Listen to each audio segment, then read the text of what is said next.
Arabian famous কেচি সমোচা, যেটা কিনা আরবদের খাবার টেবিলে খুবই পপুলার একটা আইটেম। ইফতারের টেবিলে বলেন অথবা বিকালের নাস্তা হিসাবে অ্যারাবিয়ানদের কাছে এই নাস্তাটা খুবই জনপ্রিয়। শর্টকাটে সহজভাবে একদম রেসিপিটা শেয়ার করব, তার সাথে থাকছে এই কেজি সমুচাগুলো বানিয়ে কিভাবে আপনারা ফ্রোজেন করবেন তারও কিছু টিপস এবং ট্রিক্স আপনাদেরকে দেখিয়ে দিব। এই সমুচাগুলো খেতে এত মজা হয়, ওপরের লেয়ারগুলো থাকবে একবারে ক্রিস্পি আর ভিতরে থাকবে চিকেনে ভরপুর। তো আর কথা বাড়াচ্ছি না, চলুন আমার সাথে আমার কিচেনে রেসিপিটা স্টার্ট করছি। একটা গ্রাইন্ডার জারের মধ্যে আমি চিকেন নিয়েছি 1 কাপ পরিমাণ, তার সাথে পেঁয়াজ, ক্যাপসিকাম, টমেটো দিয়ে দিলাম, টমেটো সস ব্যবহার করেছি, আরও লাগছে চিলি ফ্লেক্স, আমি এখানে 1 চা চামচ ব্যবহার করেছি, আদা এবং রসুন বাটা মিলিয়ে 1 চা চামচ, তার সাথে ব্যবহার করেছি একটা ডিমের সাদা অংশ, রুম টেম্পারেচারে আছে, তার সাথে দিয়ে দিলাম পাউরুটির স্লাইস, এখানে আমি 2টা পাউরুটির স্লাইস ব্যবহার করেছি। আরও লাগছে আমার লবণ, এখানে আমি 1/2 চা চামচ মতো ব্যবহার করেছি, আর আমার কাঁচামরিচ আমার টেস্ট অনুযায়ী দিয়ে দিলাম, 4টা ব্যবহার করেছি। আরও লাগছে সয়া সস 1 টেবিল চামচ, আর গরম মশলার গুঁড়া ব্যবহার করেছি 1/2 চা চামচ। এখন এই সবগুলো উপকরণ একত্রে খুব ভালো মতো আমি গ্রাইন্ড করে নিয়েছি, দেখতে পাচ্ছেন আমার চিকেনের পুর কিন্তু একদম রেডি। এখন আমি এটা যেটা করব, একটা পাইপিং ব্যাগের মধ্যে এটা আমি ট্রান্সফার করে নিচ্ছি, যাতে করে নেক্সট স্টেপগুলো ফলো করতে আমার ইজি হয়। হাতের কাছে পাইপিং ব্যাগ না থাকলে আপনারা কিন্তু লবণের প্যাকেট অথবা চিনির প্যাকেট অথবা দুধের প্যাকেটও এখানে ইউজ করতে পারেন।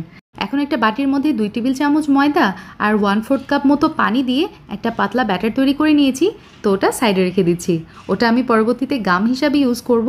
আর এই যে এখানে লাগছে আমার ফেলো পেস্ট্রি শিট, এটার মূল্য মাত্র 180 টাকা, যে কোনো সুপার শপে আপনারা খোঁজ করলেই পেয়ে যাবেন। এই শিটগুলো যখন নর্মাল টেম্পারেচারে চলে আসবে, রুম টেম্পারেচারে, তখন এভাবে একটা একটা করে আলাদা করে নিতে হবে। এখন আপনাদেরকে নেক্সট স্টেপটা দেখিয়ে দিচ্ছি।